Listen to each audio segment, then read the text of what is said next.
चलें basic algebra के 3 questions की प्रैक्टिस करते हैं। facebook.com/basicmathstutor हमारा फेसबुक URL है। स्टार्ट करने से पहले मैं आपसे कहूँगा कि वीडियो को लाइक शेयर ज़रूर कीजिए। मेरा नाम दानियाल, मैं हूँ आपका बेसिक मैथ्स ट्यूटर। ठीक है, ये 3 क्वेश्चंस हैं आपके सामने। अब हम इनको सॉल्व करेंगे, आप भी सॉल्व करें। एक्स की वैल्यू फाइंड आउट करें या वाई की वैल्यू जो भी अननोन है वो फाइंड आउट करें। तो स्टार्ट करते हैं। 1/2 इज इक्वल टू x/4 से। अब देखें, लेफ्ट साइड पे 1/2 लिखा हुआ है, 1/2, और राइट साइड पे x/4 लिखा हुआ है।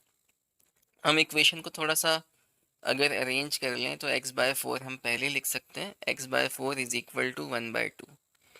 तो ये चीज़ है, लेकिन आप अगर नोट करें, थोड़ा सा गौर से देखें इक्वेशन को। 1/2 इज इक्वल टू x/4। क्या आप माइंड में इसका आंसर निकाल सकते हैं? 1/2 के इक्वल होना चाहिए x/4 को। ठीक है, मैं आपको सॉल्व करके भी दिखा रहा हूँ, लेकिन सोचें 1/2 किस कंडीशन में ऐसा हो सकता है कि 1/2 x/4 के इक्वल हो, तो x की वैल्यू उसमें क्या होनी चाहिए। ठीक है, तो चलें सॉल्व करते हैं। मैंने आपके लिए एक माइंड एक्सरसाइज छोड़ी है कि आप जहन में करके कोशिश कीजिएगा, माइंड में कोशिश कीजिएगा करने की। ठीक है, x/4 इज इक्वल टू 1/2 लिखा, फिर both sides of the equation को आप 4 से मल्टीप्लाई कर दें। जब 4 से दोनों साइड्स ऑफ द इक्वेशन को 4 से मल्टीप्लाई करेंगे ना, तो लेफ्ट साइड से 4 कैंसिल हो जाएगा, क्योंकि 4 डिवाइड में भी लिखा हुआ है, और राइट साइड पे 4 जो है वो आ जाएगा। ठीक है, और उसको फिर हम फर्दर जो 1/2 है उसके साथ सॉल्व कर लेंगे। देखें, आपने क्या किया, कॉन्सेप्ट बता रहा हूँ मैं आपको। Both sides of the equation को 4 से मल्टीप्लाई कर दिया। हम इसको यूं भी कहते हैं कि 4 को आप डिवाइड में यहाँ लिखा हुआ है ना लेफ्ट साइड पे, तो राइट साइड पे ले जाके न्यूमरेटर में लिख दिया, मल्टीप्लाई में लिख दिया। लेकिन इसका एक्चुअल कॉन्सेप्ट यही होता है कि both sides of the equation को आपने 4 से मल्टीप्लाई किया। ठीक है, तो चलें, x इज इक्वल टू 2 आ गया है। 4/2 इज इक्वल टू 2। अब देखें, x की वैल्यू जो 2 आई है, क्या वो आप माइंड में सॉल्व कर पाए थे? देखें, अगर x की जगह पे 2 रखेंगे ना, 2/4, तो 2/4 देखें 1/2 आ जाएगा। मतलब x की वैल्यू अगर 2 होगी ना, तो 2/4 ही 1/2 हो सकता है।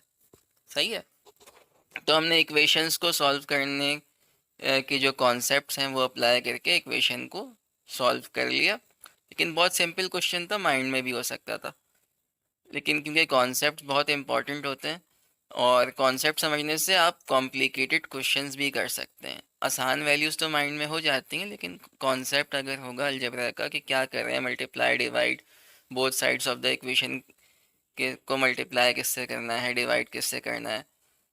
ठीक है, ये सारी चीज़ें आपके जहन में आपको मालूम होंगी, तो आप कॉम्प्लिकेटेड क्वेश्चंस भी कर सकेंगे। तो चलें अब दूसरा क्वेश्चन करते हैं। 1/10 इज इक्वल टू 10/y।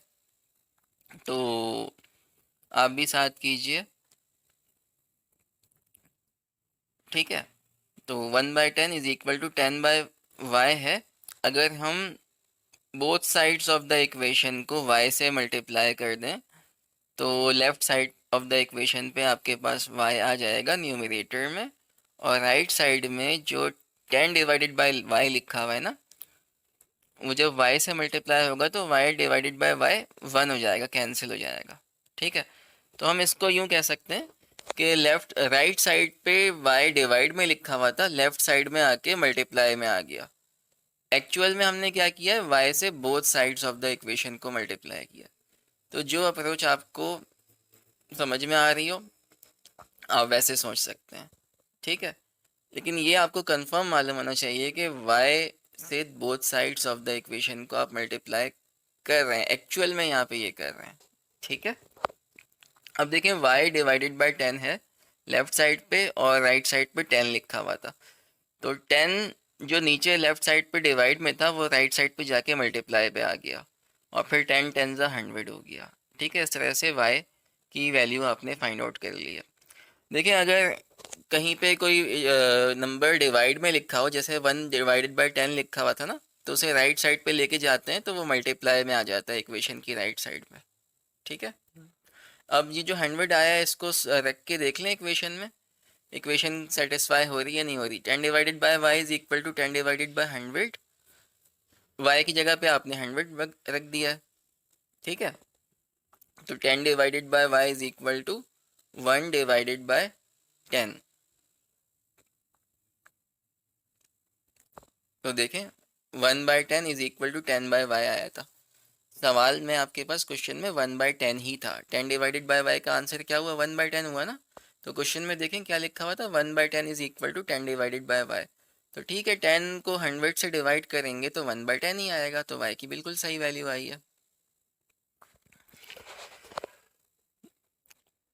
अच्छा, अब लास्ट क्वेश्चन करते हैं। इसमें आप देखें इक्वेशन को अरेंज कर सकते हैं, x divided by 100 is equal to 5 divided by 10 से। और जो डिवाइड में 100 लिखा हुआ है ना x के साथ, इसे हम राइट साइड पे लेके जाएंगे इक्वेशन के, तो क्या होगा, यहाँ पे डिवाइड में लिखा हुआ है, राइट साइड पे जाके मल्टीप्लाई पे आ जाएगा। अच्छा, इसी चीज़ को मैं दोबारा एक दफ़ा और समझाता हूँ। लेफ्ट साइड पे डिवाइड पे है ना, राइट साइड पे मल्टीप्लाई हो जाएगा। एक्चुअल में हम क्या करते हैं कि 100 से both sides of the equation को मल्टीप्लाई कर रहे हैं, ठीक है। 100 से जब हम both sides of the equation को मल्टीप्लाई करते हैं ना, तो लेफ्ट साइड पे आप देखें 100 डिवाइडेड बाय 100, 100 कैंसिल हो जाएगा। और राइट साइड पे भी 100 से मल्टीप्लाई करना होगा ताकि इक्वेशन इक्वल रहे, ठीक है। तो राइट साइड पे 100 आ गया और लेफ्ट साइड से 100 कैंसिल हो गया। तो यही चीज़ अगर आप डायरेक्टली सोचते हैं तो आप यूँ सोचते हैं कि यहाँ लेफ्ट साइड पे डिवाइड में लिखा हुआ है तो राइट साइड पे मल्टीप्लाई पे आ गया। एक्चुअल में क्या करते हैं, एक्चुअल कॉन्सेप्ट क्या है कि हमने both sides of the equation को 100 से मल्टीप्लाई किया ताकि 100 लेफ्ट साइड से कैंसिल हो जाए, ठीक है। अब क्योंकि लेफ्ट साइड से कैंसिल किया तो राइट साइड पे भी 100 लगाना पड़ेगा ना, क्योंकि इक्वेशन की किसी एक साइड पे आप कोई एक वैल्यू नहीं रख सकते। अगर इक्वेशन को सेटिस्फाई करना है, दोनों दोनों साइड्स को इक्वल होना है, यानी x डिवाइडेड बाय 100 को 5 डिवाइडेड बाय 10 के इक्वल होना है, तो जो चेंज आप लेफ्ट पे लाते हैं ना, वही चेंज आपको राइट पे लाना पड़ता है। तो अब देख लें, सिंपल है। 5 डिवाइडेड बाय 10 को आपने मल्टीप्लाई कर दिया 100 से, तो 100 डिवाइडेड बाय 10 10 हो गया, 5 10 ज़ा 50, ठीक है। ये x की वैल्यू आपके पास आ गई है। अब इक्वेशन को चेक कीजिए। 5 divided by 10 is equal to x divided by 100, ठीक है। x की जगह अगर 50 रखें तो क्या 5 डिवाइडेड बाय 10 आएगा? अच्छा, 5 डिवाइडेड बाय 10 जो क्वेश्चन में है ना, ये क्वेश्चन 1/2 भी लिख सकते थे, सही है। क्वेश्चन थोड़ा सा अनसिंप्लीफाइड फॉर्म में था।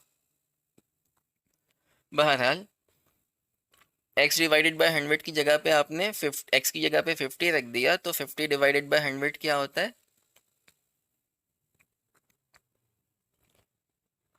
5/10, ठीक है। इसे फर्दर सॉल्व करेंगे तो 5 1 ज़ा 5, 5 2 ज़ा 10 भी कह सकते हैं, लेकिन क्वेश्चन में 5/10 पे छोड़ दिया था, तो हम भी यहीं पे बिल्कुल हमारे सामने क्लियर हो गया कि x की वैल्यू जो है वो 50 थी, कंफर्म हो गया, ठीक है। चेक कर लिया आपने इक्वेशन में रख करके। तो इस तरह से हमने 3 क्वेश्चंस किए हैं। तो कॉन्सेप्ट में ये समझाना चाह रहा था कि अगर कोई चीज़ डिवाइड में लिखी हुई होती है तो राइट साइड पे ले जाके मल्टीप्लाई पे कैसे आती है। तो इसका कॉन्सेप्ट ये था कि हम बोथ साइड से उसको मल्टीप्लाई कर रहे होते हैं। एक्चुअल में हमें जो नंबर कैंसिल करवाना होता है ना, उसके रेसिप्रोकल से मल्टीप्लाई कर देते हैं। जैसे अगर 1/4 कैंसिल करवा